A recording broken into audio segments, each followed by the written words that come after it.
பெரும் பங்களிப்பு செய்த பெரிய இயக்குநர்களுள் ஒருவர் மறைந்த திருலோகச்சந்தர் அவர்கள். அவர் பரந்த படிப்பாளி.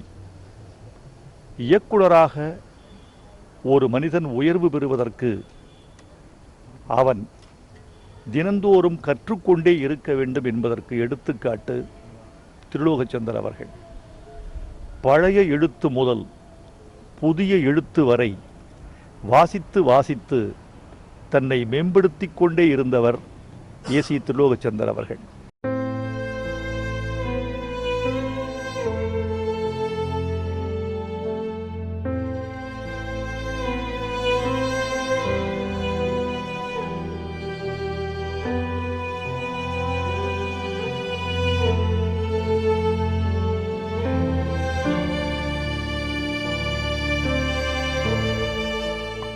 உயர்ந்த மனிதர், உயரத்திலேயே உயர்ந்தவர், 6 அடி 3 அங்குலம், எம்ஏ படித்தவர், ரொம்பவும் சாந்தமானவர். ஒரு 6 அடி 3 அங்குலோட ஒரு பையன், எம்ஏ படித்த பையன் அசிஸ்டன்ட் டைரக்டர்னு எம்ஜிஆர் ரொம்ப சந்தோஷப்பட்டு இந்த ஷூட்டிங் வரும்போதெல்லாம் பாக்கெட்லேருந்து பணத்தை எடுத்து இந்த பையன்கிட்ட கொடுத்துருவார். கழுத்து போட்டுக்க செயின் மோகத்தில் கழட்டி கொடுத்து ஷூட்டிங் முடிஞ்சு போகும்போது கொடு தம்பி அப்படின்னு சொல்லுவார். அப்படி 1950 எம்ஜிஆருக்கு பழக்கமாகி 16 ஆண்டுகளில் அதே எம்ஜிஆர் அவர்களை வைத்து ஏவிஎம் ஸ்டுடியோவில் அன்பே வாய்ந்த படம் எடுத்து சூப்பர் ஹிட் படம் கொடுத்தார். ஏவிஎம் செட்டியார் அவர்களுக்கு 4 பிள்ளைங்க, முருகன், குமரன், சரவணன், பாலசுப்ரமணியம் 4 பிள்ளைங்க. இந்த 4ஓடு சேர்ந்து 5ஆவது பிள்ளையா இவர் ஏவிஎம் நிறுவனத்தில் சேர்ந்துட்டார். சரவணன் சார், திருலோ சார் 2 பேரும் இந்த வாழ்க்கையில் நீங்கள் கற்பனையே பண்ண முடியாத ஒரு அற்புதமான நண்பர்கள். 50 ஆண்டு பழக்கம். படங்கள் பிரமாதமாக பண்ணும்போது நண்பர்களாக இருந்தாங்க. அதுக்கு கடைசி காலத்தில் சீரியல் பண்ணும்போது நண்பர்களாக இருந்தாங்க. பட வேலை முடிந்த பிறகும் இவ்வளோ தூரத்துக்கு அவர் வாரத்தில் ஒரு நாள் வியாழக்கிழமை காலையில் பிரேக்ஃபாஸ்ட் செஞ்சு சரவணன் சார் பொங்கலை வடை கொண்டு கொண்டு திருலோ சார் அவரையும் உட்காந்து சாப்பிட்டு முன்னாடி பேசிட்டு போவாங்க. கடைசி நாட்களில் ஆஸ்பத்திரியில் கூட இருந்து எல்லா உதவியும் செஞ்சவர் சரவணன் சார். கிசு ஒரு வரி கூட உலகத்தில் எந்த மேகசீன்லையும் பார்க்க முடியாது. திருலோ சாரை பற்றி ஒரு சிங்கிள் வரி கிசு பார்க்க முடியாது. அப்படி ஒரு படித்த மனுஷன், அடக்கமான மனுஷன், நிறைய விஷயம் தெரிஞ்சாலும் அனாவசியம் அடுத்தவங்க பற்றி பேச மாட்டார். ஒரு மகத்தான ஒரு மனுஷன். எனக்கு காட்ஃபாதர். இப்போ நான் இங்கே வந்து நடிகனாக நிற்கிறேன், எனக்கு 2 பசங்க இருக்கான்னு சொன்னால் இதுக்கு அந்த முதல்ல பிள்ளையாக சொல்லி போட்டு கேமராவை நிற்க வச்ச ஒரு மகத்தான மனுஷன் திருலோ சார். அவர் ஆத்மா சாந்தி அடையட்டும். வணக்கம். நான் சினிமா சான்ஸ் தேடிட்டு இருந்ததுனால என்னை கூட்டிகிட்டு போனார். இப்போ சொன்னார், நான் பெரிய நடிகர்களை தான் வச்சு தான் நான் படம் எடுக்கிறேன், புதுமுகத்தையெல்லாம் அறிமுகப்படுத்துறதில்லைண்ணா, நீங்கள் முயற்சி பண்ணுங்கள், நல்ல டைம் வரும்போது சொல்கிறேன் அப்படின்னாரு. அதுக்கப்புறம் அடிக்கடி நான் மீட் பண்ணுவேன். இவருடைய படங்கள் நிறையா பார்த்துருக்கேன். ஒரு தடவை சிவாஜி என்னை வீட்டில் பார்க்கும்போது சிவாஜி என்னை இன்ட்ரடியூஸ் பண்ணார். இது மாதிரி எங்கள் ஊர் தெரிஞ்ச பையன், ரொம்ப நல்லா நடிப்பாப்புல, தெரியும், I know him very well அப்படின்னாரு. அவருடைய படம் அன்பேவா, இந்த மாதிரி தெய்வ மகன் போட்ட படங்கள் எல்லாம் மிக சிறப்பான ஒரு படங்கள். அதில் எம்ஜிஆருடைய படத்துலேயே ரொம்ப புதுவிதமான அருமையான ஸ்க்ரீன் பிளே. அந்த மாதிரியான ஒரு படம் வந்து இன்றைக்கும் போட்டாலுமே டிவியில் டிஆர்பி ரேட் அவ்வளோ ஒரு தூரம் இருக்குது. படித்தவர், எம்ஏ படித்தவர், கையில் எப்போ பார்த்தாலும் நாவல் வச்சுருப்பார், உட்காந்துக்கிட்டே டைரக்ட் பண்ணுவார். நான் உட்காந்துக்கிட்டே டைரக்ட் பண்ண ஒரு சில பேரில் இவர் ஒருத்தர். அந்த அளவுக்கு ஒரு படித்தவர், ஒரு பண்பாளர்.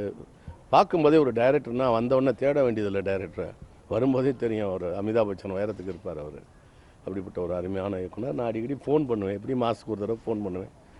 வந்து பார்க்கணுன்ட்டு இருந்தே என்னுடைய என்னன்னு தெரில, நான் எனக்கு பாக்கியம் கிடைக்கலன்னு நினைக்கிறேன். நியூஸ் கேள்விப்பட்டு நான் வந்து நாங்கள் அஞ்சலி செலுத்திட்டு போகிறேன். ஒரு திரையுலகத்தில் மிகப்பெரிய ஒரு சகாப்தம். அதே மாதிரி சிவாஜி சார் படம் அதிக படம், 25 படமும் நம்ம டைரக்ட் பண்ணியிருக்காரு. அந்த அளவுக்கு ஹிந்தி தெலுங்கெல்லாம் பண்ணியிருக்காரு. ஒரு சக்ஸஸ்ஃபுல் டைரக்டர்னு சொல்லலாம். இன்னும் சொல்ல போனால் ஒரு படம் டைரக்ட் பண்ணுவாங்க, வெற்றிகரமாக பண்ணுவாங்களா, ஒரு அருமையான ஃபில்ம் மேக்கர் அப்படியெல்லாம் அவரை நம்ம சொல்லலாம். யாருக்குமே ஒரு நஷ்டத்தை உண்டு பண்ணாத ஒரு டைரக்டர், நம்பிக்கைக்கு பாத்திரமானவர், முதலாளி வாழ வேண்டும், தொழில் பெருக வேண்டும் என்று நினைக்கக்கூடியவர்கள். யாருமே நம்பி அவர் படத்தில் நடித்தா கண்டிப்பாக அடுத்து பேர் எடுக்க முடியுங்கிற மாதிரி ஒரு நம்பிக்கை தந்த டைரக்டர். அவருடைய குடும்பத்துக்கு என்னுடைய ஆழ்ந்த அனுதாபம். எனக்கும் இவரை இறுதி மரியாதை செலுத்துறதுக்கு எனக்கு கிடைச்ச வாய்ப்பு ஒரு பாக்கியம் என்று நான் கருதுகிறேன்.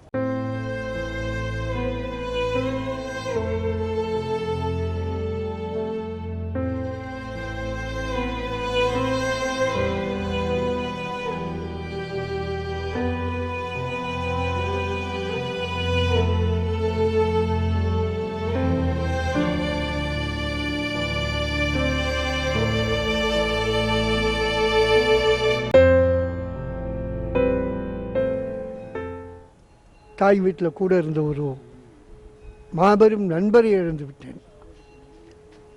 ஏன்னா எங்களுக்குள்ளே எப்படி இருக்குன்னா, எங்கெல்லாம் சிவாஜி இருக்கிறாரோ அங்கெல்லாம் நானும் இருப்பேங்கிறது உங்களுக்கு எல்லாரும் தெரியும். அங்கே திருலோக்கினுடைய மறக்க முடியாத படங்களில் நாங்கள் இருந்தோம். ஒரு மிகச்சிறந்த நண்பர்.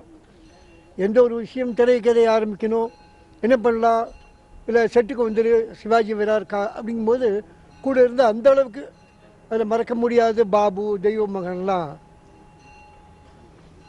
திருலோக் அப்படின்னா ஒரு வேலையை எனக்கு ஒரு இறந்த காலம் இருக்கிறது, அங்கே சில சாதனை இருக்கிறதுனா திருலோக் தான்.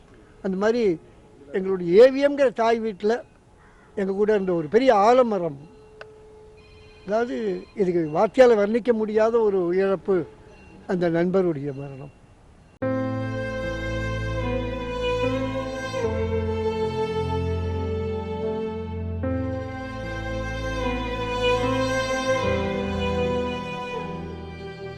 பெரிய டைரக்டர், அவங்க படங்களெல்லாம் நம்ம பார்த்துருக்கோம். அவர் கூட நான் ஒர்க் பண்ணதில்லை, நான் பேசியிருக்கேன் ஒரு வாட்டி. எனக்கு இன்னொரு ஃபிலிம் ஒன்று வந்தது, ஒரு மலையாள ஃபிலிம். கிட்டத்தட்ட சப்ஜெக்ட் பாரத விலாஸ் அந்த மாதிரி ஒரு இதில் இருந்தது. ஸோ அப்போ நான் ஃபோன் பண்ணி இப்படி பேசினேன், சார் எனக்கு ஒரு சப்ஜெக்ட் ஒன்று வந்திருக்கு, கொஞ்சம் கிட்டத்தட்ட அந்த மாதிரி இருந்ததுன்னு சொல்லும்போது, உங்கள் கூட எல்லாம் ஒர்க் பண்ண முடியலை, பட் அந்த மாதிரி ஒரு சப்ஜெக்ட் வந்திருக்கு, அதாவது ஒர்க் பண்ண முடியுதே அப்படின்ற மாதிரி நான் சொன்னேன். அப்போ சொன்னாங்க, இல்லை அம்பிகா, ஏதாவது ஒரு நல்ல சப்ஜெக்ட் வரும், கண்டிப்பாக நம்ம ஒரு படம் பண்ணுவோம் அப்படின்னு சொன்னாங்க. அவங்க டைரக்ட் பண்ண ஆல்மோஸ்ட் எல்லா படங்களும் நான் பார்த்துருப்பேன். அதில் நான் மட்டும் இல்லை, எல்லோரும் நிறைய பார்த்துருப்பாங்க. அன்பேவா குறைஞ்சது ஒரு 5 தடவையாவது பார்க்காத ஆளுங்க இருக்கவே முடியாது தமிழ்நாட்டில். ஸோ ஒரு பெரிய ஒரு டைரக்டர், அவர் கூட ஒர்க் பண்ண முடியலைன்னாலும் அவங்க படங்கள் பார்க்குற வாய்ப்பு எனக்கும் ராதாவுக்கும் எங்களுக்கும் நமக்கு எல்லாருக்கும் கிடைச்சது ரொம்ப பாக்கியமாக கருதுகிறேன். அவங்க ஆத்மா சாந்தி அடையட்டும்.